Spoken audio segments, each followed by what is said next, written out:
Hello and welcome everyone. I know it's a couple minutes before the hour, but I thought I would jump on and say thank you for joining us and welcome to everyone.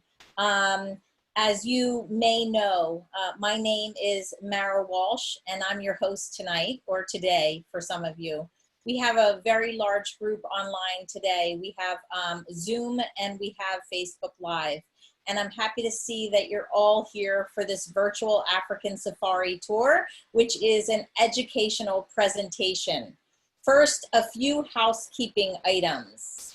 And I'm just gonna share a screen that might help you with this so that you can read the housekeeping items yourself. But essentially, if you're having trouble with audio, attach a headset or earbuds. That is the best way for you to hear the presentation on any device. You can also turn up your computer. You can go to the little arrow next to your mute or microphone button on the Zoom window if you're on Zoom, and you can adjust the audio settings there with an output volume for your speakers. Hopefully that has helped you with your sound issues if you're having them. For your screen, enlarge the presentation screen as much as possible by moving the vertical toolbar to the right to make my view small and the slide view larger. That will help you with the presentation. Okay, now we should all be optimized the best we can for viewing. And I'm going to get into the introduction. I'm gonna share a little bit about myself for those of you that don't know me. And I'm sorry for those of you who have been on several tours, virtual tours here. This might be a little bit of a repeat, so bear with me. Again, my name is Mara Walsh. I am in the United States and specifically between Philadelphia and New York, and that is Eastern Standard Time, as you probably all have well tried to figure out what your local time is compared to my time. So I apologize for that, but I am in Eastern Standard Time. I started leading tours with EF Tours as a Girl Scout leader, hence my shirt here, it's a Girl Scout shirt.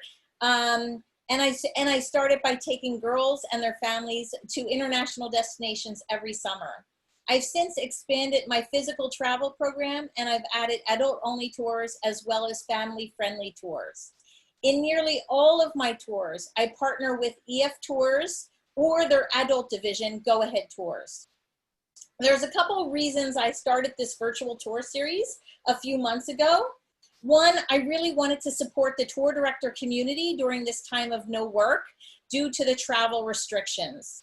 And two, I really wanted to keep the excitement of travel alive for my travel group and to extend that opportunity to those who have learned about these tours through friends and family, social media, and other means. We've done several tours in the past week. If you've missed any of them, you may visit the recordings. They're all recorded and they're available on my website. If you look at the screen, you'll see the website address, girltraveltours.com, and it's under the virtual tours menu item. You can take a screenshot of that or a phone snap to give you that web address. Again, girltraveltours.com under the virtual tours tab. And we've several more tours to come in the upcoming weeks. We have New Zealand, Germany, we have Transylvania for Halloween, we have Japan, the Highlands of Scotland, we have Alaska, Vienna, Berlin, and many more to follow. As long as you're interested in viewing these educational tour presentations, we will continue to produce them for you. You can register for future tours and view all of the recordings on my website at girltraveltours.com/virtual/tours, and you will see all of them there and you can register up front. But today, we're off on a safari through the Hwange National Park. Before we get going, I want to share with you a few ways that you can interact with us today. Feel free to ask questions that you might have for our safari guide in the Q&A link on your toolbar. If the Q&A link is missing on your Zoom toolbar, you can hit the 3 dots and that will expose it for you. We'll have a Q&A session at the end of the presentation, so please put your questions in there and our safari guide will address them. You can also use the chat feature if you want to communicate directly with me. These chats will not be addressed on the Q&A, but I will try my best to address as many as I can as the presentation goes along. On Facebook, you can also put them in the comments, and I'll do my best to look back and forth. I also like to include an interactive poll so we can see how familiar you are with the region we're visiting, and in this case, an African safari. In fact, let's do that right now. I am going to launch the poll, and you can feel free to give me your input. What's your connection to a safari? I've been on a safari and love it. I have one booked. I plan to go in the future. I'm solely interested in virtual tours and this experience. And I added this one for me this time. I'm interested in going with your group in October of 2021 because I'm actually taking a group to Kenya, Tanzania in October in 2021. And we do have, I think, a few spots available. So if you're interested, let me know and I'll follow up with you. Well, it looks like most of us plan to go in the future. More than 55% of the people plan to go on an African safari in the future. So I'm going to share those results with you so that you know. There are a lot of people that have been, about 16%, which is pretty interesting. Okay, so we're going to move on. That helps us understand where you're coming from. But no matter what your exposure has been in the past to a safari, we know that you will be enhanced tonight with the coverage of the Hwange National Park and our virtual safari presentation. And as most of you know, a tour wouldn't be complete without the fantastic tour direction of a tour director or a safari guide. And in tonight's case, we have a guide. This guide is like a personal travel concierge who travels with us, our group, from start to finish, from the time you get off the airplane and the time you get back on. And he shares a wealth of knowledge and manages all the plans and logistics so that you have a stressless and wonderful experience. These are by far the most important people in our group. And if we're not traveling, these guides are not doing their work. So I will share with you via chat and during the Q&A how you can tip the safari guide if you are so inclined. Tipping is optional, however, it is appreciated. I'm hoping that this educational virtual tour presentation will not only reignite our desire to travel, but allow a guide to do what he does best, which is share his knowledge and passion for travel. But before I hand over the event to our safari guide tonight, I know many of you found me these virtual events through Facebook. And some of you are on Facebook right now viewing this streaming event. I just want to warn everyone out there that there are several relentlessly unscrupulous people on Facebook trying to promote fake events by copying legitimate pages and events and provoking people to give credit card information. So please do not click on any of the links in the comments and don't give credit card information to anyone. These events are free events. They do not require a credit card. So I don't want anybody to get caught up in that. And if you are on Facebook, please help those other people that are asking, about the links, and just tell them these are fraudulent links and they're scammers and to stay away from them. So I appreciate that. Okay, so you can always stay safe with my virtual events. And if you're not looking at them through Facebook, you can always access them and register through my website, girltraveltours.com. So back to our virtual event. Today, you can expect an amazingly educational and fun virtual safari adventure. And we're lucky today to have one of South Africa's best safari guides here to share his expertise and love for his work. As we start our presentation with Munya, I'm going to play a short video that he shared with me recently. This was a video he filmed while he was on a recent safari game drive. And I'm going to share it now. And as I share it, Munya will explain what the elephants are doing in this video. So give me 1 second while I start it. And Munya, you can take over and kind of give a commentary.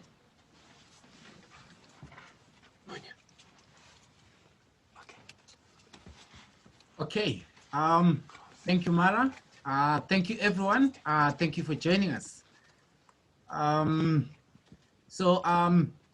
This slide shows beautiful sighting of elephants, and these elephants, you may see this big head of elephants, and it's actually showing like a single head, but here there were several families which were attracted by these beautiful acacia trees. As you know, elephants are the animals that feed both on grass and vegetation like trees. So they do love a lot of acacia trees. So these acacia trees do bear some pods, which we call elephant cookies in Hwange National Park. So they're the ones which attracted these elephants to gather around this place. But very interesting. You see that these elephants were walking around the car and they were so calm. And this is because when you're out on safari, it's quite very much important to have a safari guide who have got much knowledge about the behavior of animals. Like most people will be surprised, how can elephants be so close to the jeep like this? And with elephants, everyone knows they're one of the dangerous animals, but very interesting with these mammals, besides primates. You know, they lack what we call color vision. So when things or human beings or can be any animal, when they are not moving, making any movement. So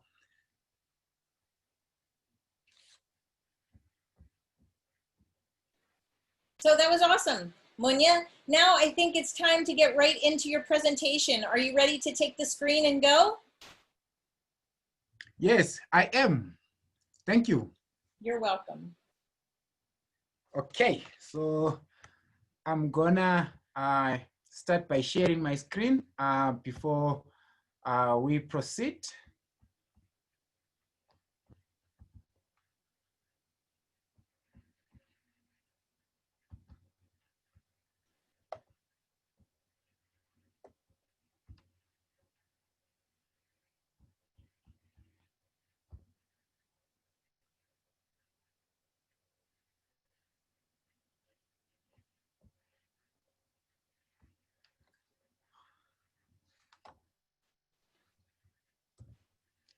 Okay, thank you so much. Thank you everyone for joining us on this virtual safari through Hwange National Park.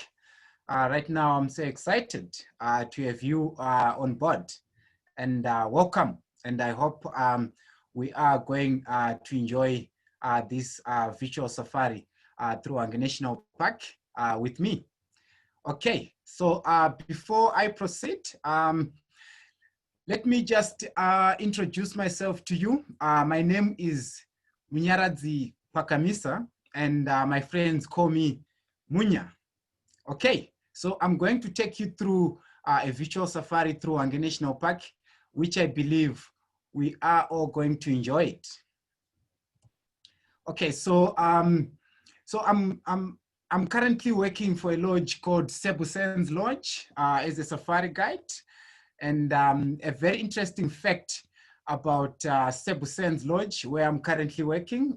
This is the place where the Queen of England and Prince Philip visited for safari in 1991 when they were in Zimbabwe for a Commonwealth conference.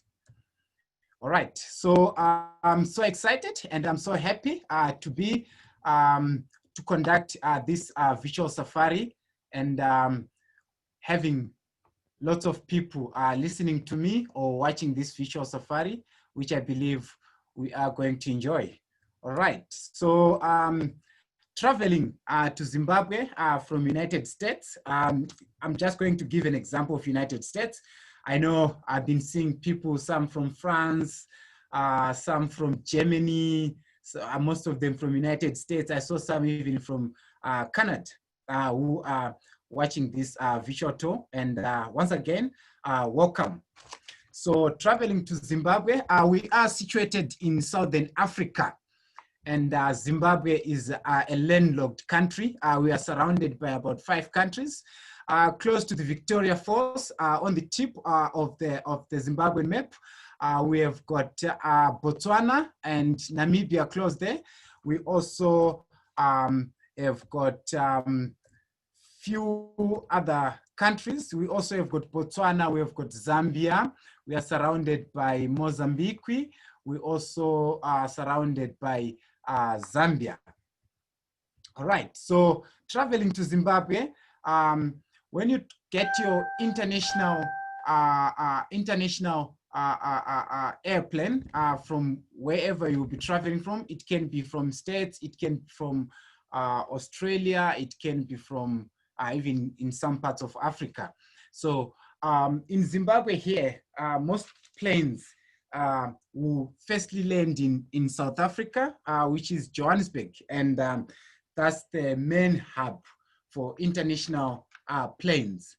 So from Johannesburg, South Africa, which is one of our neighboring countries, that's where you get a connecting flight that will bring you to Zimbabwe. And so why I did choose Victoria Falls to be one of the best international airports for international tourists to use? It's because it's actually situated close to Hwange National Park. So after landing in Victoria Falls, before you come to Hwange National Park, so that will depend with a tourist, because there's two things that may attract international tourists in Zimbabwe. It can be a safari. Some people will be more interested in our beautiful Victoria Falls, which is one of the world wonders of the world. Okay. So as I said, we are situated on the in Southern Africa, and we are a landlocked country. So we are not going to share. I'm not going to share much about the whole country, maybe about Zimbabwe, since this is a visual tour. There's a lot interesting about Zimbabwe. Zimbabwe is a very blessed nation with several national parks and other interesting tourist destinations just in Zimbabwe here. All right. So Hwange National Park is one of the largest national parks in Africa, but the largest in Zimbabwe. So it covers about 14,651 square kilometers, which is about 1.4 million hectares, almost the size of other countries. Then, so within Hwange National Park and the surrounding areas of Hwange National Park, we have got Kwai Conservance. We also have got Cholocho Communal Area. So Cholocho Communal Area, this is one of the communal areas where people were living in the park. We call them the Bushmen. Some people call them the Khoisan people. So they were inhabiting in Hwange National Park before the establishment of the park. But after the establishment of the park, they were moved to Cholocho, though to also other places around Hwange National Park. Then on the southeastern part of the park, we are bordering with Botswana and with the animals. So animals have got no boundaries. They sometimes go as far as Botswana and come back. We have got animals like elephants that cover long distances, because elephants are animals that cover home ranges. You know, just to compare elephants maybe with other cats that are territorial. So cats will mostly invest in a certain area, which we call territories. But with elephants, they can cover like 2 or 3 different countries. For example, in Hwange here, we had a head of elephant that left Hwange, went to Botswana and Namibia and back. Okay, so after you get to the Victoria Falls, there are 2 ways of traveling from Victoria Falls to Hwange National Park.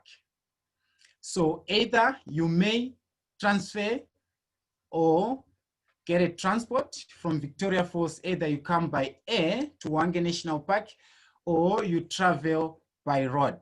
So some people prefer to fly, some people prefer to drive. And traveling by air from Victoria Falls to Hwange National Park may only take you about 30 minutes. Then traveling from Victoria Falls to Hwange National Park by road, that can only take you about maybe about 2 hours.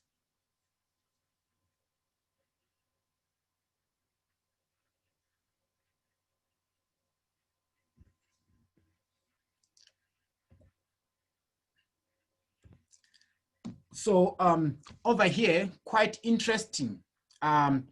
So what happens when you are leaving Victoria Falls? As you are leaving Victoria Falls, you will be connected to your lodge that you are visiting in Hwange National Park.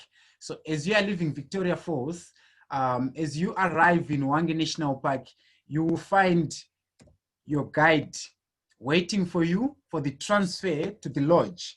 But very interesting, when looking at this slide, you see there's a lion there. So Hwange National Park, it's not a zoo.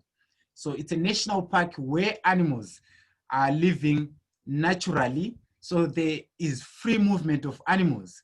The airstrip here, the runway, do not have the runway or the airstrip or the bush airstrip, even the lodges themselves, they are not fenced. So there's free movement of animals. We can see two big male lions walking across the runway. So that's the reason why a safari guide will have to be at the airstrip 30 minutes before you arrive. And the reason why a safari guide is supposed to be by the airstrip or from your picking point if you're coming by road, but particularly when you're driving, when you're flying, a safari guide has to be by the airstrip 30 minutes before, so he can drive all the animals that will be maybe walking on the runway, so to avoid accidents. So a safari guide will be connected to the pilot. So the pilot, before the pilot lands, you communicate with the safari guide if it's safe to land. So if it's not safe, a safari guide will advise the pilot to delay to land before he drives away all the animals. It can be lions, it can be elephants, it can be an ostrich, it can be anything. Sometimes not only animals, but elephants during the night or during their foraging time, they may dig. These are the animals that like digging, or not only elephants, even spring hares can dig. All those things need to be looked into before your private charter lands. Okay, welcome. I'll welcome my guest as you arrive. And so from a pickup point to the lodge, there isn't much. This is just a transfer, just driving to the lodge. From the lodge, after prior or upon departure, a safari guide will hand over the guests to a camp host who will explain a bit or give a camp orientation to the guest. So this slide is actually showing the main area of the lodge. So this is the main area where when traveling to any of the lodges, end of the lodge will have a main area where you normally arrive before you are taken to your rooms, or before you move to your room, you need an orientation. So very interesting. Looking around here, you can't see any fence, and the whole idea of the setup of the lodges in Hwange National Park is to try bring guests or bring people close to the game. So the fact that every lodge will have a waterway in front. So the very important thing that I'll advise is always the first thing when on safari, whether on safari, is actually safety first. So what is very important when walking around in camp, even from the main area, when going to your room or wherever you decide to go, you do not go far. You are only allowed to walk within the camp. But still, even during the day when walking from your room, coming to the main area, want to go to the bar or wherever you are walking around in camp, you still have to watch out for your surrounding. But beautiful. It's beautiful. It's amazing to be in the world, especially for the first time. Okay.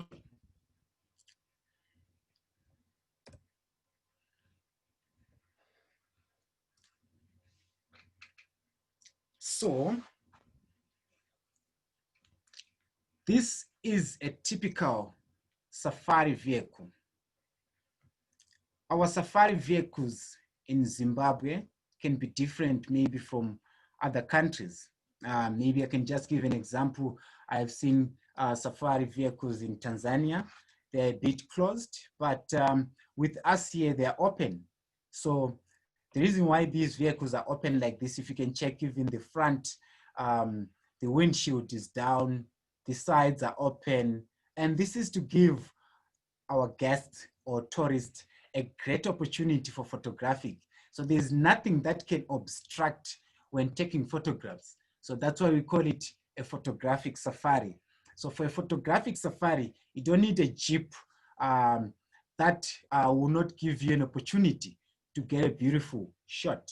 So sometimes we come across other sightings which are special, which are 5-star sightings like leopard, and those are elusive and prefer mostly a secretive life. So seeing a leopard, you know, it's an animal that is so shy. You know, you can just see it like in a split of a second, but if a vehicle is closed, you can hardly even manage to take a single picture. But with such a beautiful vehicle like this, you'll be able to take even a quick picture. Okay, so before we head out on safari, I would like to explain a bit about the safety aspects on safari, what we need to do. So as I drive around, I'll ask you to remain seated. Do not stand as I will be driving.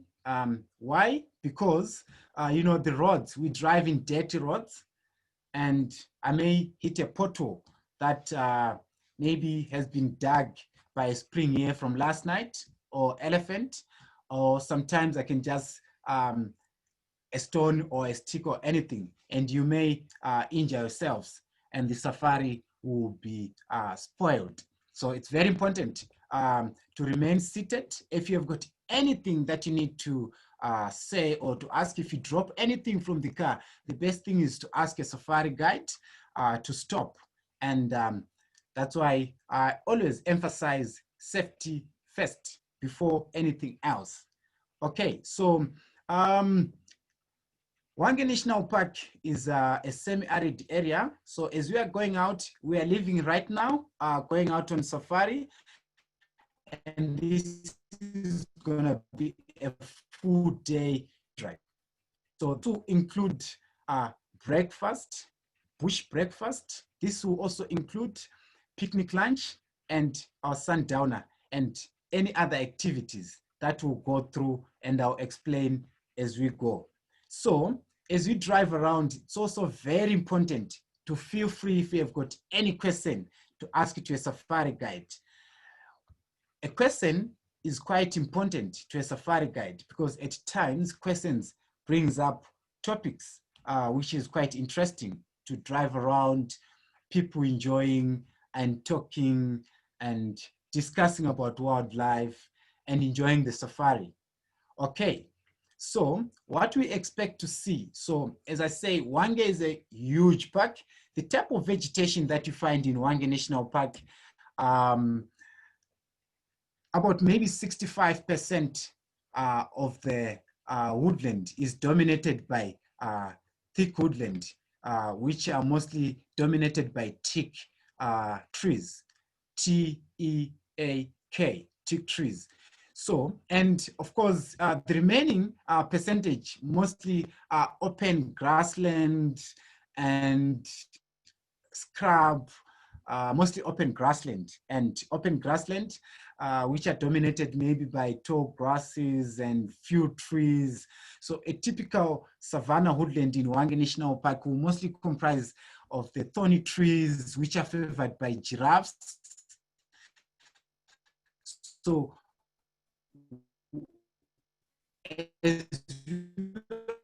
we'll drive and to search for animals. Hwange National Park is well known as the land of giants. And this is because of its big heads of elephants and many more other animals. So Hwange National Park, it's also home to the Big Five.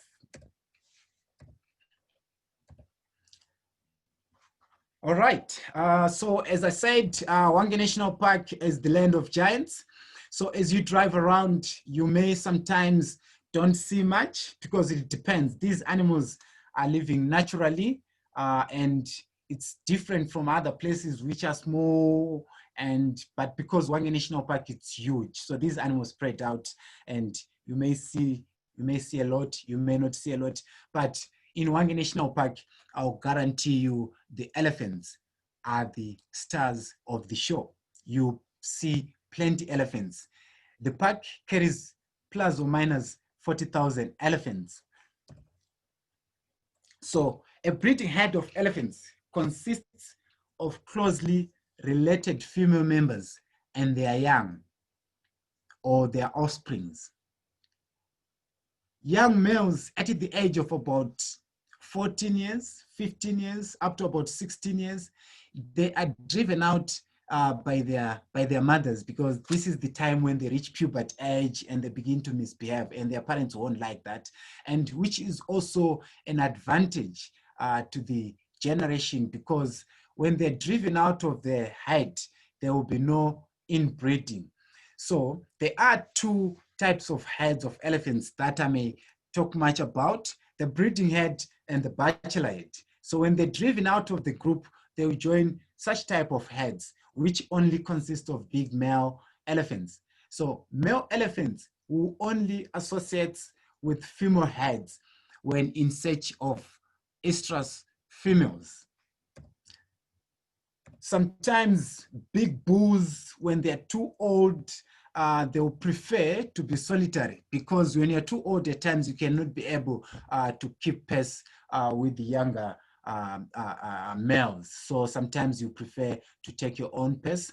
And sometimes you may come across these solitary big bulls. What happens with elephants? They sometimes go into must, and maybe among a big herd of male elephants, he may be the only one who's in must. In must, it means an elephant's testosterone level are very high, about 6 times than the usual level. So he's forced with the situation to leave other members and wander widely in search of females.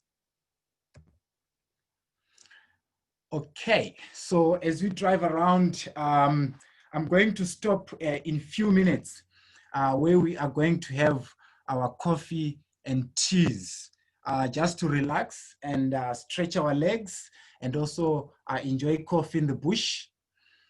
All right, so this is one of my favorite times on safari because this is the time when you get connected to your guest and talk other interesting information, not only about safari, but to get to know where my guests they come from and other interesting information other information. So over here, you can see that where you stop, you see elephants everywhere. You can see giraffes. Because we normally stop at designated entry points. Every designated,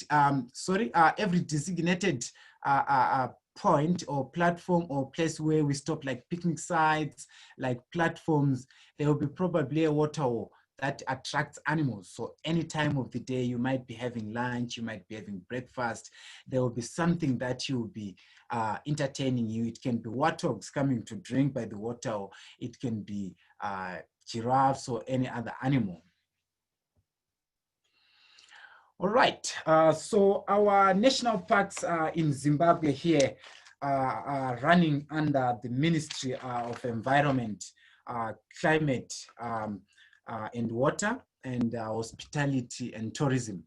Okay, so the mandate of the park is to preserve and conserve the natural landscape and scenery, and also to protect and preserve wildlife and the natural ecological stability of plants and the mammals. So this is because to also for the enjoyment and benefit of the public. So our national parks, since I said they're running under the Ministry of Environment, they are a government affiliated company. And also it is a paramilitary organization. The rangers you are seeing over there, they were on parade and preparing to go out on an anti-poaching patrol in Hwange National Park. They are playing a very important role in Hwange National Park.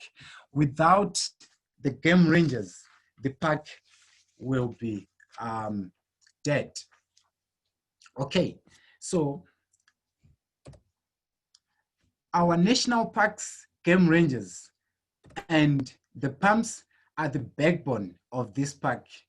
Without game rangers and the pumps, most probably all the animals will get poached. Without water in the park, most of the animals will leave the park.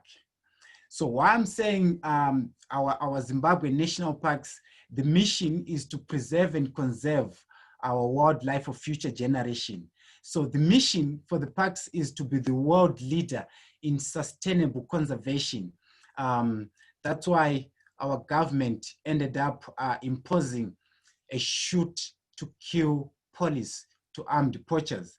This is all about to try by all means to be the world leader in sustainable conservation. So we need to protect all our animals by all means, and this is for generation. All right, so the elephants are the animals that are always say they are the keystone species, or they play a very important role in the bushveld, such as Hwange National Park. Why I'm saying elephants play a very important role in the bushveld, it's because they influence the healthy functioning of the ecosystem. How? Because elephants, they are the animals that create waterholes in the park. A big herd of elephant will visit maybe other places which we call salt pens. Like right now in October, it's very hot, and most of the plants, they've shedded their leaves. So what happens with elephants? I'll say in the wet season, like starting from December up to about March, they mainly feed on grass, or I'll say about over 95% of their food intake will be grass, and they'll switch on to feed on any plant material in the dry season because the trees have lost their leaves and the grasses are becoming, the grasses are now dry, so they are now less palatable and lack nutrients. So elephant needs these nutrients. So when the trees are dry and the grasses are dry, where do they get the nutrients? They are intelligent animals. So they will detect salt minerals from some parts of the land, of the area. So they do so by digging and eating those salt minerals. So over here, the slide can be very difficult for some maybe to notice what is happening here. Where I'm pointing here, I'm showing two elephant trunks. They were all picking up these salt minerals, which can be phosphorus or calcium found in this type of sand. So why elephants lick the salt mineral? This is to obtain these minerals, so to gain these minerals. All right, so by so doing, by so feeding on these salt minerals, they create some diggings. And these diggings, in the rain season, they will hold water from the rain, and elephants will visit the same area to wallow. Sometimes they can use their trunks, they can use their trunks. The trunk of an elephant, it can work as a hand. It can work as a hand. Yes, it can work as a hand. They also nose. They can smell. They do smell using their trunk. So it's a hand, their nose. It can also be a weapon. But over there, the elephant was cooling down, taking up mud with the trunk, plastering its body. Can you imagine if a family of 30 elephants or 50 elephants visit a certain small waterhole and all plastering their bodies or cooling down their bodies by plastering or wallowing, imagine how much sand is subtracted from that particular salt pan. So after a few years, like maybe 3, 4, 5, 10 years time, it becomes a huge waterhole. So the elephants would have created waterhole.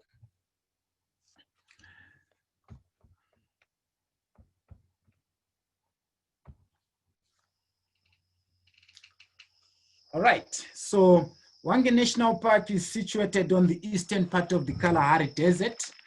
And Hwange National Park, it's a real arid area, so it's dry. So this slide is going to show you how important is water in Hwange National Park. So we do not have any permanent water source. And for the animals to stay within the park, we need to supplement water. This elephant herd, as elephants are so extremely intelligent, you know, they know all the routes where to get water. So because they are led by the oldest female called the matriarch, who knows all the routes and the areas where to lead family members for greener pastures. But here, these elephants were in search of water, but unfortunately, they were very unlucky. The water was dry. Can you just have a look and see how these elephants behaved after not getting water by this waterhole? But with elephants, they are animals that can go maybe between 2 to 4 days without drinking.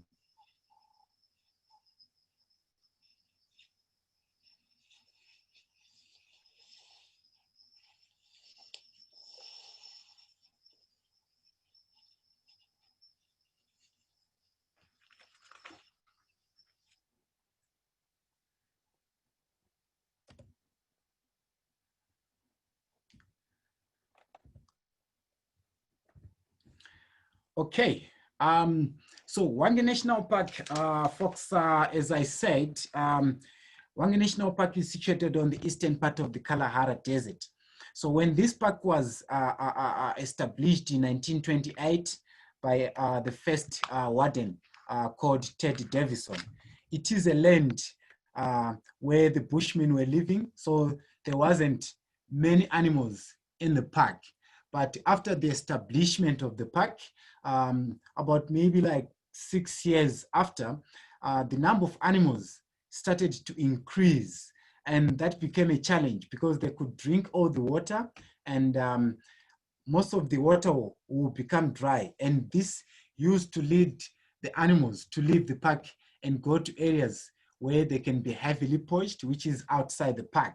But in 1935, the founder of this park, Teddy Davison, decided to drill the first borehole at a place called Ngwehla. Then 5 years later, there were like 20 or more boreholes that were drilled in the park. By 1996, there were over 50 boreholes that were drilled. And this made the animals to stay within the park.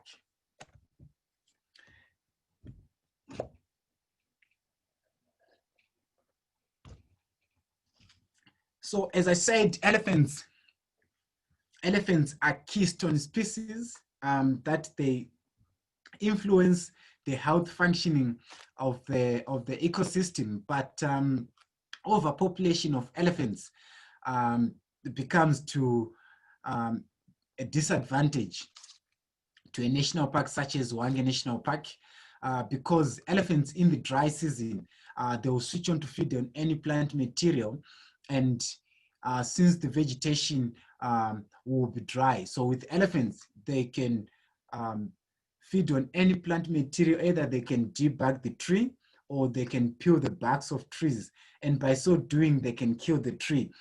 In some areas, they do feed on the trees and leave them at a minimum where other animals can also reach the foliage. For example, like browsing species like kudus, they do take advantage of this. If there were no elephants, it means all these trees were going to grow very, very, very high. So these elephants, when they do feed on these plants in the dry season, you know, they feed by breaking down trees. And what happens is they will create what we call flays, because whenever they feed on these trees, we sometimes experience these wildfires. So when wildfires penetrate where elephants have been destroying trees, it's very, very nature that the grasses can withstand fire than small bushes. So small bushes can be killed by fires, but grass can thrive. Then it becomes a grassland. So elephants have created an open land, which is also home to other animals that prefer to hide in open spaces, like impala, zebras, and wild beast, only to mention a few. This is the type of woodland in some parts where, as a safari guide, I'll prefer to drive in such areas like these. The beautiful acacia trees, which are favored by giraffes. Also open grassland. You probably find animals like zebras that will attract predators such as lions, such as hyenas, such as leopards. So these are beautiful trees and beautiful woodland. So a safari guide will always choose to drive in some areas and always avoid other areas. That's the good part of having a safari guide on safari. Although Hwange National Park, you can as well self-drive, but the best is to have a safari guide to drive you around, since the safari guide will know most of the areas and the areas where to find best sightings. Okay, so as you drive around, I'll be driving few minutes, maybe 5 minutes from now. We are almost like maybe 20 minutes, 20 kilometers away from where we are going to stop for picnic lunch. And we have our picnic lunch. So picnic lunch includes the type of meals that you have, that you eat from your respective places or countries, from your home, because we do offer what guests mostly will go for. For example, if you are from United States, we'll also provide the type of meals that you eat in United States. Professional qualified chefs who have gone through under cooking trainings and stuff. All right, so picnic lunch, this will be done right in the middle of the bush where we stop, and mostly this will be during the lunch, and this will be mostly maybe around between 12 and 1 o'clock. And during this time of the day, it will be so hot, for example, like now in October, for the animals to move around. So this is also the good time to relax, since the animals will seek for shade. You may be driving around and don't see much. So we have our lunch maybe for about an hour, and I will give my guest, if someone wants to take a short siesta or a short quick nap before we proceed.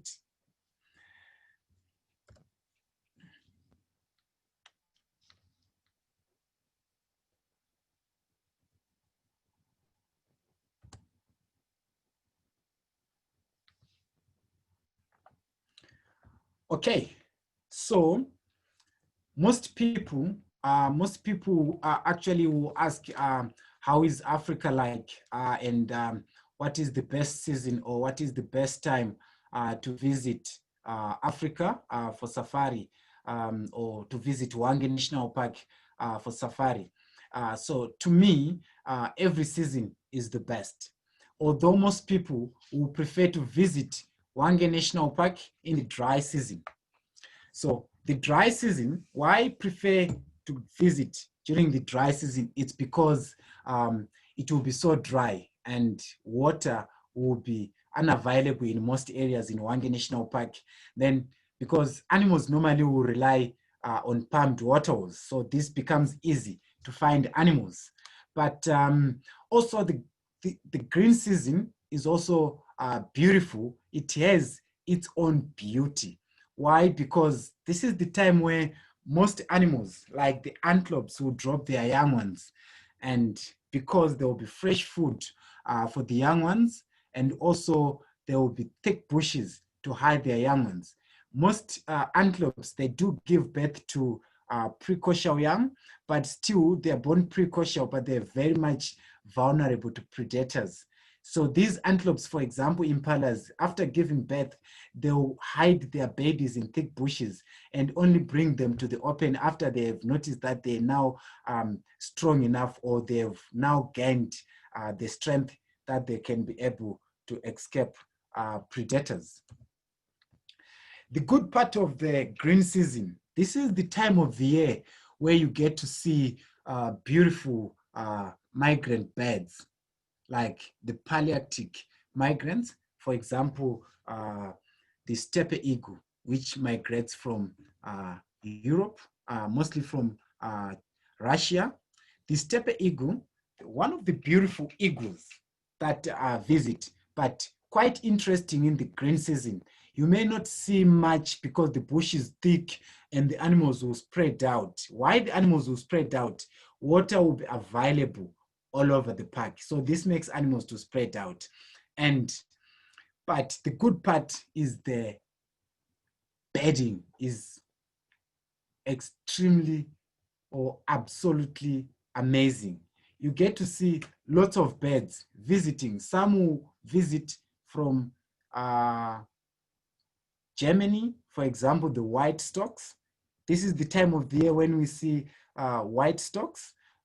This is the time of the year when we see the Wahlberg eagles, the tawny eagles. And it's quite interesting when you're out in the bush and watching these beautiful birds, because it becomes so confusing. Some birds are so interesting and it can confuse. So birding is something like a sport.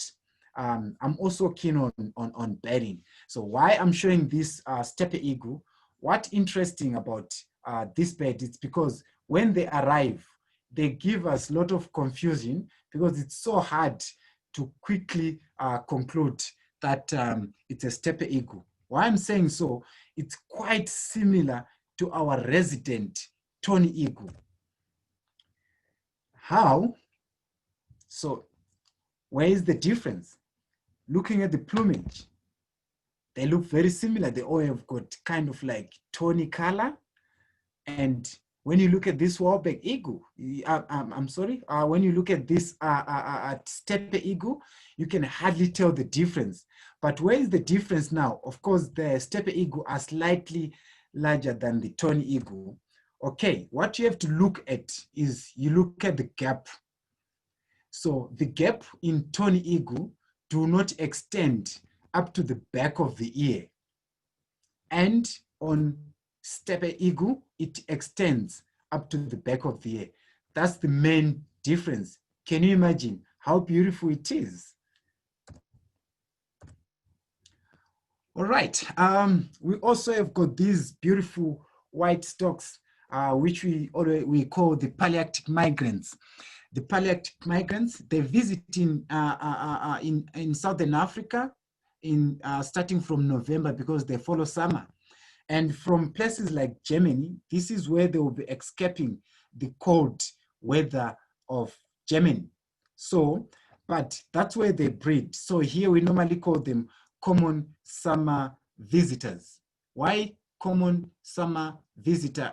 It's because they do not breed in Southern Africa, but they do breed in Germany. So in Germany, they are referred as common summer residents because that's where they breed. This is one of the birds that you enjoy on safari and one of the common birds. It is a common resident. It's a bird that does not migrate to any country or crossover. Like, for example, we do have our bird, which normally arrives first here before any other migratory bird, the yellow-billed kite, which migrate to Middle East, just to Central Africa. Sometimes they can go as far as North Africa, but mostly up to Central Africa. So the lilac-breasted roller is the bird that you see in Africa, and it will obviously ignite your life. You'll probably love it. It shows different colors and it's beautiful, especially in flight. And every tourist will love to capture a flying lilac-breasted roller. So the good part of the green season, what I love about the green season is the background. I'm actually keen on photography, and when most of my pictures, most of my images that came out nicely, they're the pictures that I took during the green season. So, but the disadvantage about the green season is you can hardly spot the animals, like, you know, the leopards when standing or walking in those tall grasses, or it's just standing, you can hardly see it. But as guides, those who have been to Africa before, I believe you have heard your guides or you have seen your guides spotting a cat or spotting any other animal, where you'll be surprised, how did a safari guide or how did our guide spot that animal? So we always joke and say we have got eagle eyes. So this is because it's due to experience. So beautiful. So the dry season is one of the seasons where most people prefer, because as you can see, the bushes are open, you can see from a distance, and the animals congregate at waterholes, and it becomes easy to find animals. You do not have like to drive around the whole park.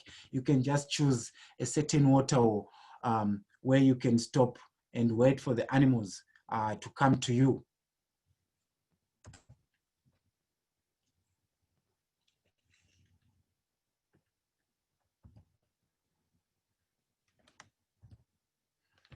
All right, so Hwange National Park was also home to the iconic Cecil, or I'll say to the most famous lion in the world, called Cecil. Cecil, the lion. Cecil, who was illegally hunted on the borders of Hwange National Park, who was hunted on the borders of Hwange National Park. And Cecil was actually under the stud with the Oxford University SWORD crew, which monitors the lion population in Hwange National Park. So every lion, every pride of lion, there will be at least 1 or 2 lions that will be collared, but mostly a male and a female. But you can hardly see the satellite collar on a male lion because of those huge men. So they actually hiding the satellite collar. You can hardly see it over there by Cecil. But on the lionesses, you can visibly see it, because lionesses do not have these men's seed. This satellite collar, it actually helps researchers to track the prides of lions. And you'll be most people will be surprised why I'm saying Cecil. You hear me mentioning other or calling other lions by names. So this actually makes it easier for researchers, you know, when they are actually compiling their data. So whenever they're sending those data to the Oxford University or wherever they're sending, you know, it becomes easier for whoever is receiving the message to know which lion they are talking about. So these are the 2 beautiful males who took over Cecil's pride after his death, Netsai and Humba. So these were very lucky, but how they took over the pride, they took the advantage that Cecil had died, and there was only one big male who was left within Cecil's pride, who is the brother to Cecil, Jericho. So the reason why males will form coalition is because the larger the coalition, the longer the tail.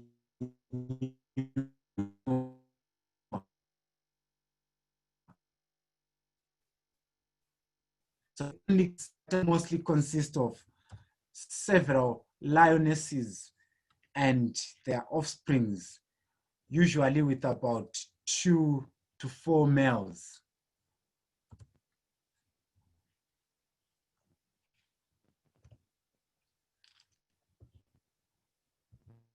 usually about 4 to 4 males.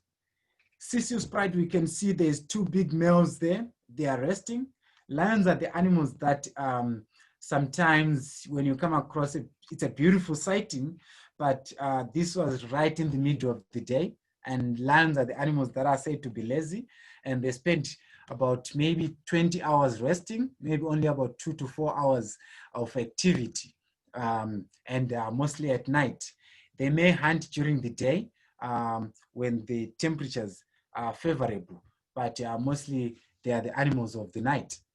When during the night, also the advantage of the night, that's when their eyes are adapted to see more compared during the day. So that's why we call them the night assassins.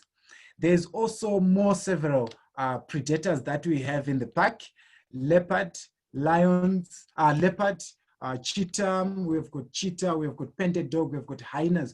We also have got all smaller cats that can be found in Southern Africa, like the serval cats, like the caracows, like the civets, like the wildcats. It's beautiful. However, these predators, they sometimes cause a great havoc in communal areas. So, meaning people living adjacent to the park, they do face a lot of problem from these wild animals. So this starts by livestock leaving the communal area when unattended and get into the park. When leaving the park, coming back to their communal area, they can be detected by lions, which will follow them until to the communal area. So to have lions in the communal area, it's something which is not safe for human life and livestock. So what happens? So the Land Research Project is actually working towards to try by all means and make sure the population of lions in Hwange National Park will increase. But these lions, they sometimes get killed by local people. After killing a cattle like this, local people can come and drive the lions away and poison the cattle. And probably the lions will be coming back to feed on the cattle and they die. And that leads to the decline of lion or predator population. So lion research, so the approach for lion research to make sure that the lion population has to increase, they are criticizing what we used to call PAC. So PAC stands for Problem Animal Control. The way how PAC was conducted, it's like was also leading to the decline of lion population, because we used to shoot the lions whenever they go to communal area, but now it's been criticized. There are several means that are done to try and bring back the lions from the park without killing them, and it's actually working.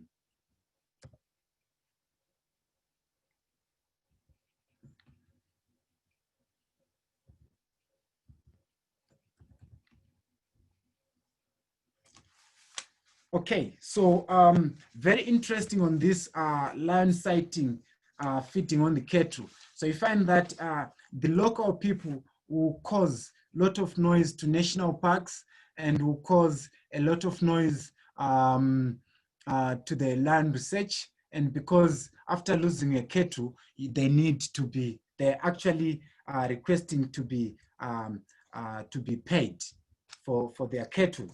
So there is a lot happening in Africa. So this is all about human and wildlife conflict. Not only cats or not only lions cause this great havoc. Even the elephants in the wet season will visit or will leave the park and go to communal area where they will feed on the crops. And also, folks, imagine having elephants in the communal area. It's a real threat to human life. So we do not need wild animals in communal areas. So that's why we always try by all means to make sure that people are safe. And you know, how these animals, most people will be surprised, how can a lion leave a protected area and go to communal areas. So our national parks are unfenced. So this makes free movement of animals from leaving the park and going to the communal area and invade crops and invade crops. Lions will also attack livestock. Okay, so we move on with our safari. Folks, now it's time when we go for our sundowner. Our safari sundowners, we stop anywhere in the park where we may have a beautiful sunset, watching at the sunset and having the animals coming to drink and have a gin and tonic. All right, so this is the best time also like to chat with your guests and get connected to your guests and also have a drink and relax and enjoy before heading back home. This is one of my favorites. So there may be two different kind of setups of the sundowners. So this would depend. So maybe if I've got only 2 guests, there's no need for me to set such a kind of setup like that. But when you have got type of like a group, there is need to have kind of a setup like this. But over here, so you find that every safari jeep in Hwange National Park, we have designed a table in front of the jeep, which you can open and set up your table and enjoy the gin and tonics on safari. So this is the type of sundowners that we do. We stop at places that are designated with our national parks. We do not stop anywhere, but there is a platform over there where some people maybe sit up the platform and you may see animals from the distance. And also you have an advantage of the vantage point to see far. All right, so these are kind of setup of sundowners that we provide in Hwange National Park. And anywhere where you stop for sundowners, because there will be probably a water, there will be animals on the background, which I think it's amazing.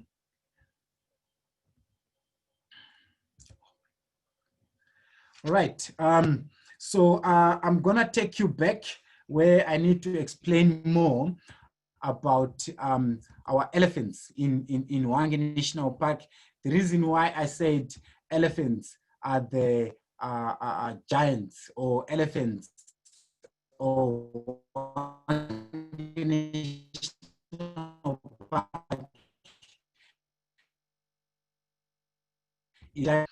like later on when the park go out, when driving, you'll be surprised because as you drive, there will be traffic. And the traffic that I'm talking about is elephants. You drive around the corner, there's a huge head of elephant. Drive around the corner, there's a big head of elephant. So that's the traffic I'm talking about. So Hwange National Park, what makes Hwange National Parks special? It's because of this big head of elephants.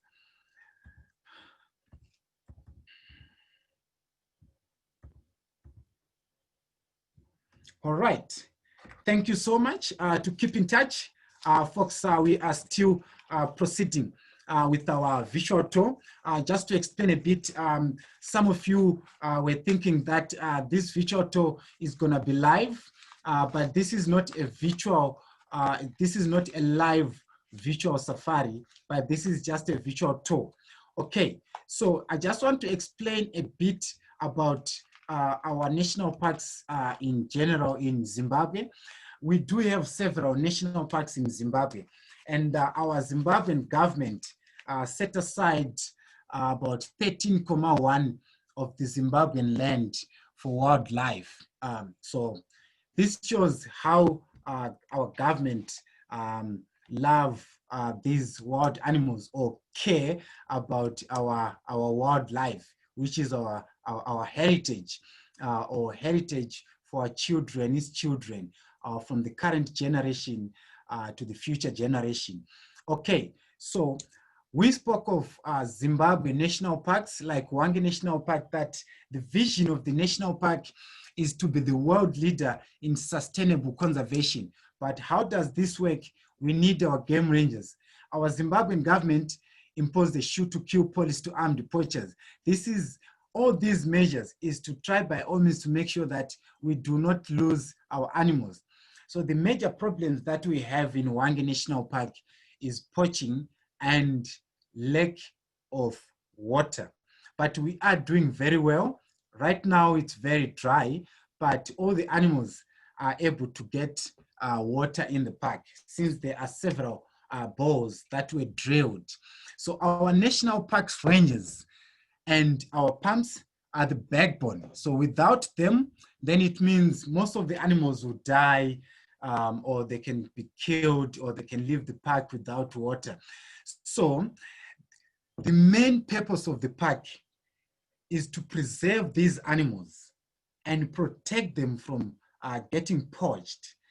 So every square kilometer in the park, or every area which is about maybe 20 square kilometers, there will be a stick of game rangers. A stick, I mean, maybe about 3 to 4 game rangers that will be deployed at a certain area where they will be patrolling the area by foot in search of wire snares that are set by poachers to catch animals like impalas, and also in search of any other poaching activities in the park on daily basis.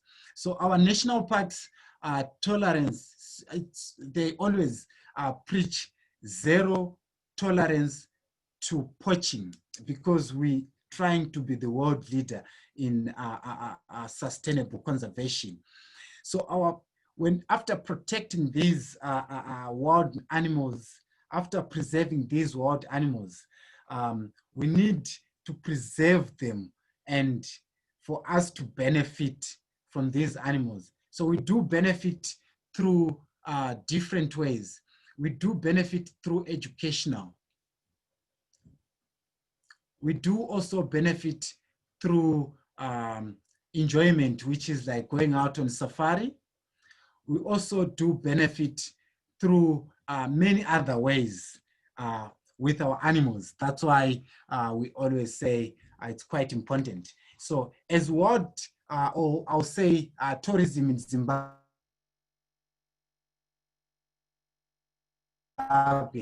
is actually which generates foreign currency in Zimbabwe. Folks, over there, you see there's a beautiful waterbuck, and waterbuck is our Zimbabwean National Parks emblem. Why the Zimbabwe National Parks chose the waterbuck to be the Zimbabwean National Parks emblem? It's because our national parks are the mother body of all the living creatures, either aquatic or terrestrial species. So the waterbuck is the kind of animals that love water. So you mostly find it close to water, but it is a terrestrial animal. So it's a definition to our national parks that they do look after aquatic species and terrestrial species. Aquatic species, I mean animals like hippos and the fishes and any other living creatures that live in water. Okay, so over there, we can see the solar panel, and on the right side of the slide, we can see there's a drum. So before, a few years ago, our game water supply decided to change the means of supplying water to the animals using the diesel engines, because they were not eco-friendly to our environment. And also they used to cost a lot of money to our national parks because a single pump could consume about 200 liters of diesel per week. Then about 800 liters to about 1,000 liters per month. Can you imagine? We have got over 60 boreholes in the park. If each borehole can consume 1,000 liters per month, if you can calculate that annually, it's quite a lot of money. So it's quite expensive to install these solar pumps, which actually replace the bow or the grounded engines or the diesel engines. But the advantages of using the solar system, it's because they cost less and also they are eco-friendly to our environment, to our national park.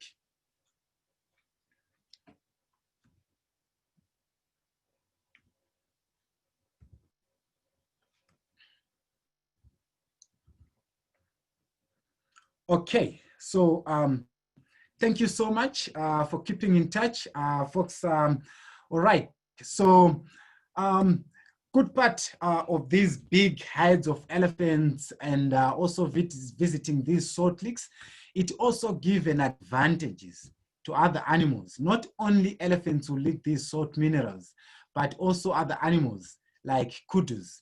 But over there, that kudu was coming to drink after some showers, after some rains. This salt lick did hold some water. So that's why we say elephants, they are the ecological engineers. Now the kudu is benefiting from where the elephants have been digging for salt and crustaceans.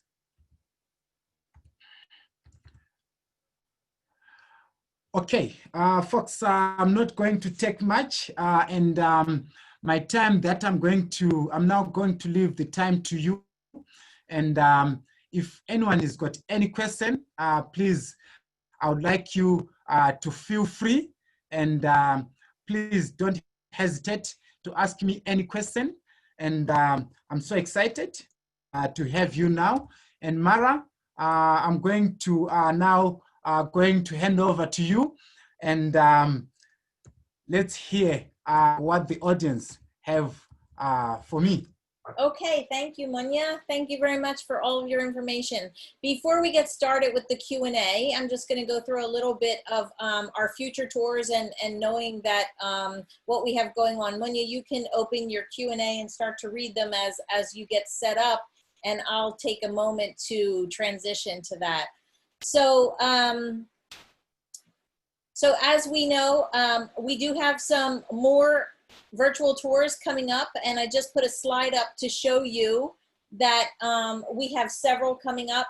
And if you want to take a screenshot of that or visit my website to register for them, the site is up there, and I will actually put it in the chat comment with the link, and I'll also include it in an email tomorrow for all those of you on Zoom. As we know, Munya could do this tour if he was in a Jeep without thinking twice about it, but technology is challenging for many of our guides because they're so used to walking on the ground. So we know how much time and effort they put into putting this slide presentation together for us. So if you would like to tip, and tipping is optional, but we do appreciate it, you can follow the guidelines that I've given in the chat, which is Venmo, PayPal, or even credit card. You can chat me if you don't have any of those means, and I can help you out with that. I'm going to share a Q&A slide with you so that you do have that information handy. I'm also going to show you that I have some upcoming physical tours. If you're interested in traveling with my group at all, you can email me and I can get you some more information with that.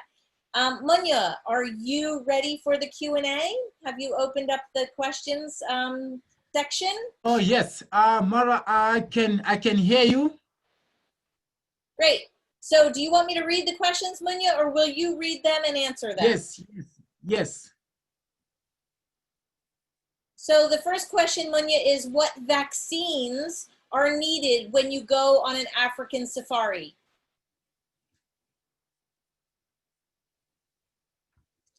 Okay, Mara, you are coming in checks. May you please say again? What vaccines, what shots, what medicine is needed for people who are coming on an African safari? Do you know?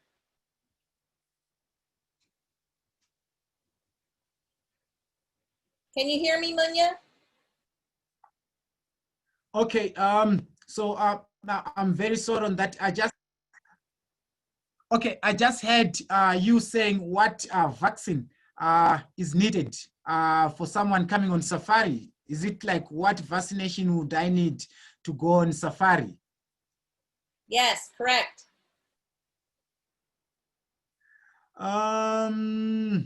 Okay, what I'll say is I don't think you need any vaccine to come on safari, but maybe there may be few things that you may need on safari besides vaccine, maybe to try and protect yourself, you know, to take or to have an anti-malaria tablets. Maybe Yes. I've seen many people visiting Hwange or many guests, they will have these anti-malaria tablets, but no, I'm not sure about these vaccines.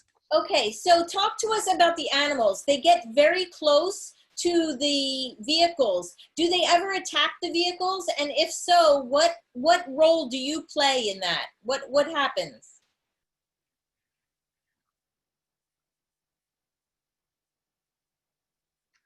Wow. Oh, that's a beautiful question. That's actually a very, very good question. Okay, so as safari guides, I would say Zimbabwe is one of the country which trains best safari guides in the world. So what is very much important for a safari guide before you become a guide, you have to have more knowledge on animal behavior. So in other ways, I'm saying, like me, when I'm out on safari, so when I'm driving through Elephant Head, you know, sometimes some people won't be comfortable about that, but I always say I do speak elephant. I do speak elephant. Do you understand? So meaning I can read the behavior of elephants. I'm just giving an example of elephants. It can be a lion. You know, these animals, they have got what we call comfort zone. So me as a safari guide, as I'm approaching these animals, I'll have to start that as I'm approaching, as I'm invading its comfort zone, is this animal happy about it? Because there's no animal that can just attack you before you invade its comfort zone. But when you see me getting so close, it means the animal is comfortable. So we don't just approach animals, but we get close to animals. I had a great experience one of my safaris when a lion was walking around the car and sniffing the wheel, and they actually did put a chin on the armrest close to my colleague, the driver. Imagine a lion face was like maybe like 40 centimeters to the face of a safari guide. That was so close because a safari guide could smell the lion, you know, because the lion was so close. But what is more important is, I think I did explain on the presentation that you have to remain calm when you're so close to these animals and avoid movement, because all these animals, they don't see things that are not moving. And to them, a vehicle is not a threat to them. They've been seeing a vehicle since they get born. But what can be dangerous is when someone panics, when the elephant is so close and maybe stands up or scream, and that probably the elephant will detect you.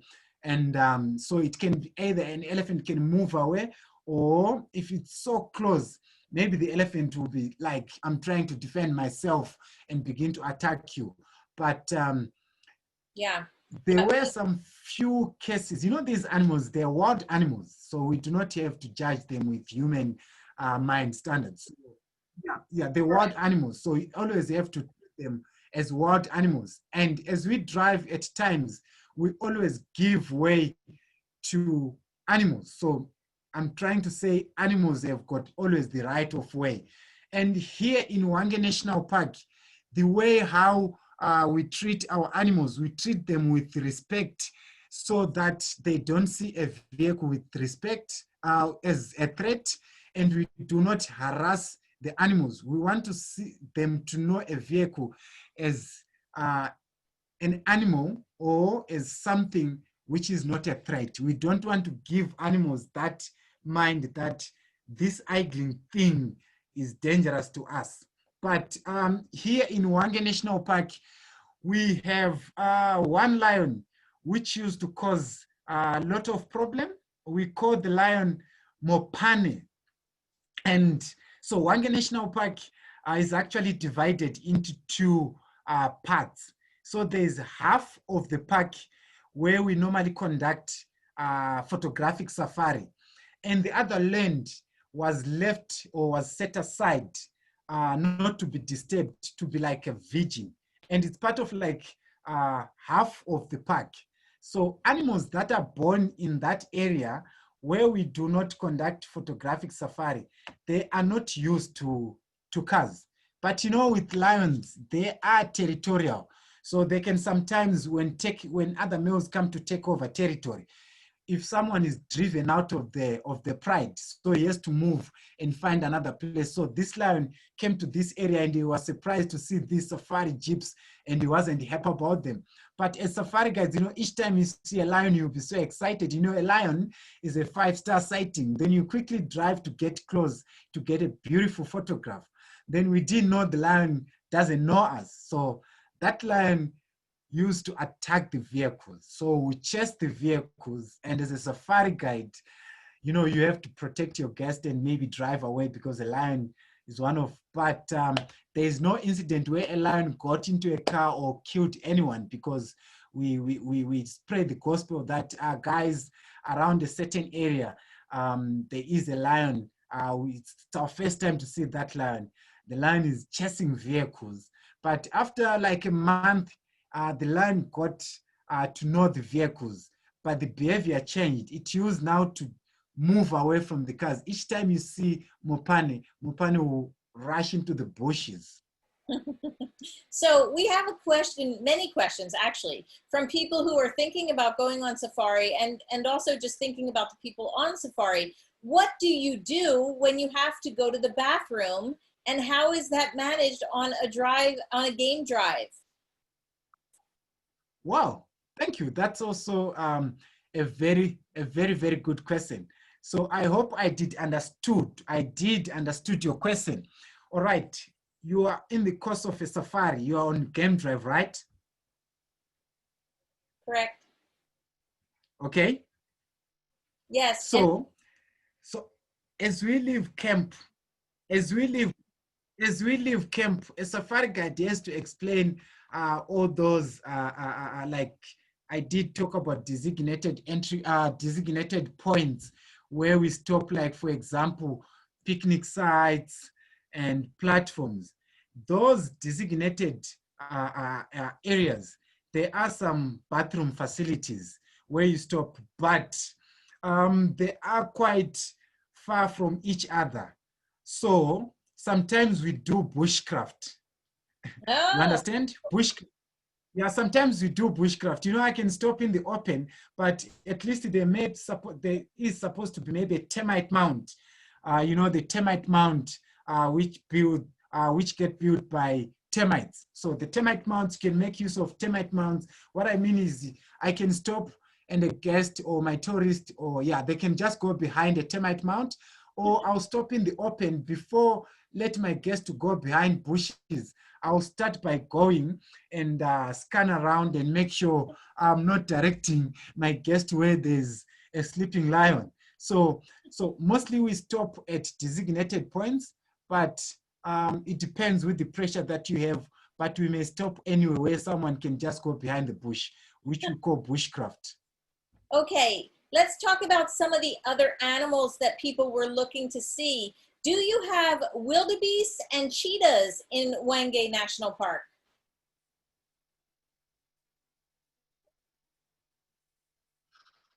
Okay, very good question. So in Hwange National Park, we do, that's actually one of the best national parks which carries a lot of different species. So there's over 100 mammal species in Hwange National Park. We have got few mammals that we do not have in Hwange National Park, but we may have in other national parks in Zimbabwe. The only antelope or antelopes that we do not have in Hwange National Park, there's an animal called Nyala. which is very similar to kudu. We also do not have an antelope called reedbuck. But we do have wild beast, and we also have got big heads of zebras. We also have got, okay, let me just quickly maybe mention a few antelopes that we have. We do have Cecil, we do have impalas, we do have buffalo, we do have lots big heads of wild beast. And these are the animals that you obviously see on safari because they hide in open spaces.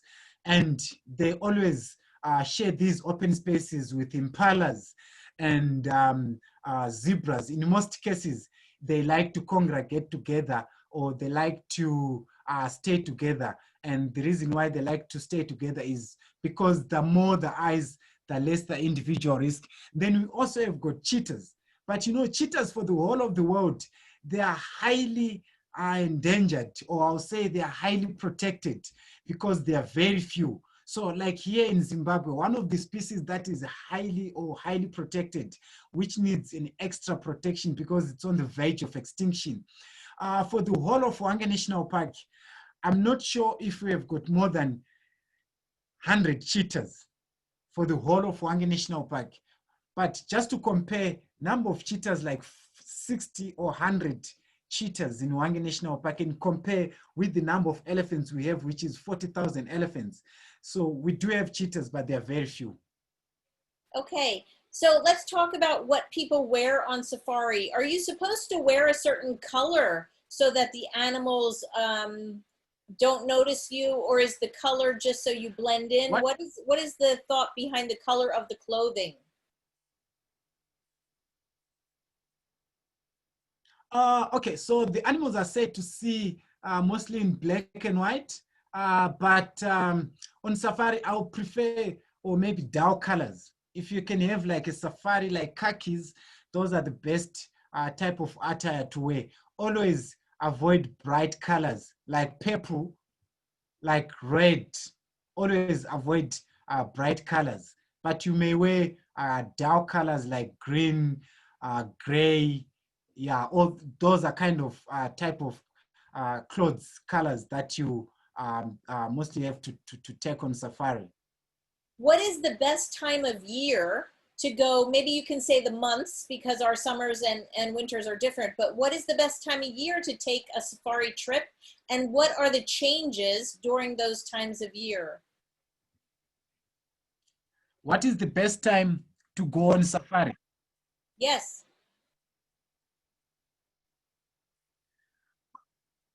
Okay, so to me, I'll say we have got like 2 seasons here, and of course, I may say we have got 3 seasons, but the main ones, the green season and the dry season.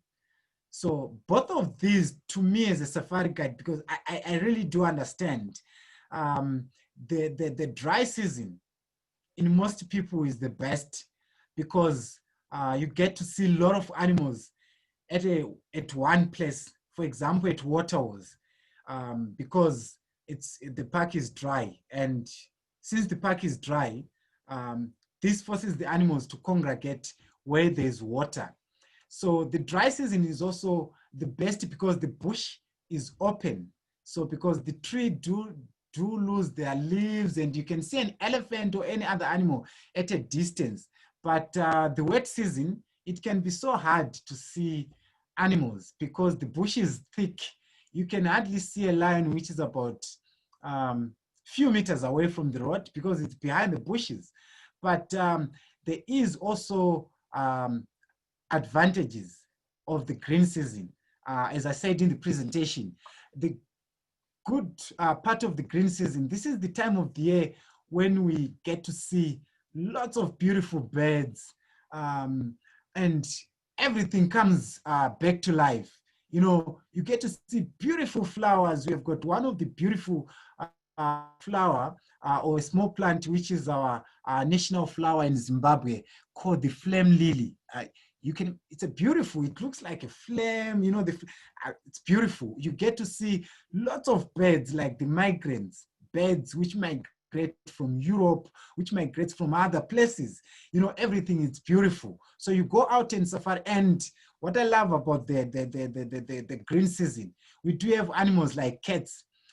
Because of the temperatures, when it's overcast, lions can hunt during the day. This is the time of the year where you can see lions hunting than in the dry season like now, because they cannot hunt in the day because it's so hot. So what are the So, months that go with those seasons? Like, is it November, December, and January that are dry? What months are okay. dry? Okay, so we start to receive our first rains mostly by the beginning or end of November. So I'll say our green season, December to April. Okay. Then our dry season starts mostly from, I'll say from June, maybe June up to November. That's our dry season. But October is the driest. October is the driest. It's so dry. Like today in the afternoon, we were sitting at 39 degrees Celsius. So it was pretty hot. Yeah. How And long how long do elephants live, Munya? What is the life expectancy? How old do they get? um, I would say with elephants, it depends with locality. So what I mean is elephants, you know, they've got very few enemies besides human beings who hunt them or who shoot them for their tasks. So the lifespan can differ. In some other places, elephants can live longer, maybe with about 5 to 10 years. Maybe you can compare with Hwange elephants, and maybe with elephants which live in some other areas, let's say in Chobe, which specialize mostly on spending along the river. Those can survive long. Why? Because elephants, they are the kind of animals which have got a set of teeth which are different from us, which are also different from other animals. So their teeth, you know, the molars, they actually give them disadvantage when they get the last set. But maybe for ease understanding, let me put it this way. So elephants have got 6 sets of teeth in their lifetime. So they only have got actually 2 types of teeth. You know, those elephant tusks which we see. If you come in Africa, here in Zimbabwe, they will tell you they are horns, like horns of elephants, but they are not horns. That's why they are called ivory or tusks. Those are modified upper incisor teeth. Then the molars, those molars that are in 6 sets, they are replaced after some time, but the way how they grow, it's quite interesting. They grow from the back of the jaw, and as the other set is coming from the back of the jaw, it pushes the ones in set, and the ones in set, as they reach the front of the jaw, they will be fragmenting and falling until the other set comes in place.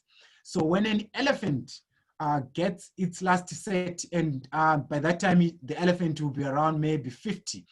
And if the elephant fails to try by all means and avoid on feeding on dry matter, then it means those molars will quickly wears down, and that will lead the elephant to slowly starve to death. And you know what? Elephants, like in Hwange National Park here, in the green season, from December to April, they mostly feed on grass. I'll say maybe over 95% of their food intake will be grass. So when feeding on grass, because grass is softer, their molars are not affected. But from April, when the park begins to become dry, April, May, June, when the grasses are dry and the trees, have lost their leaves because they do shed their leaves. So there will be no more much food for elephants.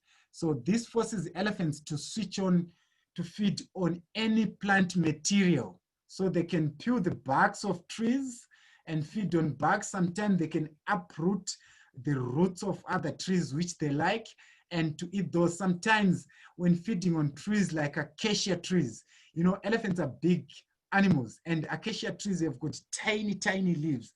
So with elephants, they cannot be able to browse those tiny, tiny leaves like what giraffes do. So when feeding on acacia tree, they take more wood than leaves, and that leads to the wearing of their molars. So when the elephant lose its last set, so the 60th set is the last one, there will be no other set coming to replace. When that set wears down, then that forces an elephant, or that can lead an elephant to slowly starve to death because the elephant is no longer able to chew their food. He's just breaking trees and just swallowing. And remember, elephants are single-stomached animal. So their digestive system is not as good as ruminants. For example, buffalo, kudus, impalas. So most of their food that they eat, only about 40% is digested. So they need soft food, so for digestion. So I think I'll say maybe about 60%. Then in places where elephants mostly spend most of their whole entire life feeding on soft, they can live up to about 70 years. So I'll ask a follow-up question about the animals. Many people are asking, what happens if an animal is sick or is hurt? Do you have a veterinary system in place that helps the animals in the park? And if so, how does that work? Do you try to help the animals that are hurt, or is there a veterinary system in place? Okay. Like an animal doctor. Like an animal doctor, yeah, I do understand. So as I said, so Hwange National Park, one of the national parks in Zimbabwe, and the purposes why our national parks are established or may be constituted under the Parks and Wildlife Act. It shall to preserve and protect these animals or to preserve the natural landscape and in the park. But in case a lion is got a wire snare, then a human has to interfere. So we have got a few other doctors who lives around Hwange National Park. We have got another man called Brent Stapelkamp, who have got the license of darting. And we also have got another guy called Paul Demontive. So the two, these are the two guys that I know who lives around Hwange National Park who are doing the helping on helping the animals that are disadvantaged or they are dragging a snare. But maybe in case of an animal is old, he can't walk, he can't, in that matter, we normally live, we always say, let nature take its course, because we do have other animals that not as successful in terms of hunting as other predators, such as hyenas. They'll take advantage and kill that particular animal because they need to survive. Yeah. So without these predators, because the advantages of our predators, like lions, they are the epic species, meaning they are on the top chain, they are on the top of the food chain. So they control the population of herbivores. So yeah, we do help. So we also have an organization that sometimes we do take our guests as like a visit. It's called the Painted Dog Conservation. And if you can Google that, you can get more information. Painted Dog Conservation is actually researching on painted dog and working towards to try and protect the wild dogs from getting killed from wire snares, so the number of dogs can increase. What Painted Dog does is they are actually tracking every pack of dogs in Hwange National Park. So they are also doing the same as what, of course, there is a little difference, but they do, the Painted Dog Conservation, they do have a rehab, or I'll say rehabilitation center. So this rehabilitation center was designed for dogs that are injured in the park. So as they drive around in search of those dogs, they monitor every pack of dogs if they are all well. And also as guides, we also help them with information. If I'm driving around in the park and I come across a painted dog that is not feeling well, when I get back to camp, the first thing is try send a message to painted dog so they can quickly react before the animal dies. And when they get there and found the pack, what they do is they will tranquilize the dog. After tranquilizing the dog, they will bring it to rehab, where they'll keep the animal and treat the animal, or I'm talking of the painted dog, and treat the painted dog. After the painted dog recovers, they'll take the painted dog back to the same pack and release it back in the park. Okay, let's move on to the actual group size, the visitors. How many people are maximum? How many people are the most amount of people in a group that you would take? And how many people go in each vehicle, each safari vehicle? Can you talk about that? Wow, that's also a very good question. So our standards here in Zimbabwe, I'll have to check if other countries are doing the same. But we always discourage to have more than like most of the vehicles. Some vehicles are designed as 7-seaters. So they will have 7 seats, including the one besides the driver. Then at the back, there will be only 6 seats on the edges of the vehicle. So this is because it gives an advantage to photograph, for someone taking photographs. The camera, some people bring, big cameras and big long lenses. And I don't think anyone can be happy to see his camera crossing in front of his face. So I'll say each vehicle will have 6 people. Although, so that depends also with other families. Some families will actually request a single vehicle and say, we are happy to be in one car, but we prefer to have 6 vehicles, not to overcrowd people in a single vehicle. But some vehicles are 7-seaters, meaning you can take 10 people on safari, but mostly we recommend to have only 6 people in each vehicle. Okay, so I have a question or a comment from Todd. He says, Munya, I've been on safari with you, of course. This is Todd. My favorite bird that you showed us was the spectacled owl. Ruth loves the lilac-breasted roller. What is your favorite bird or animal that you have seen on safari?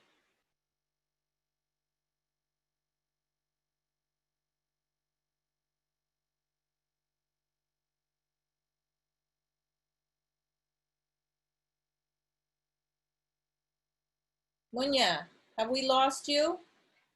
Right when we had the question from Todd. So I'm hoping that Munya comes back. I'll give him a second. We have a couple more questions here.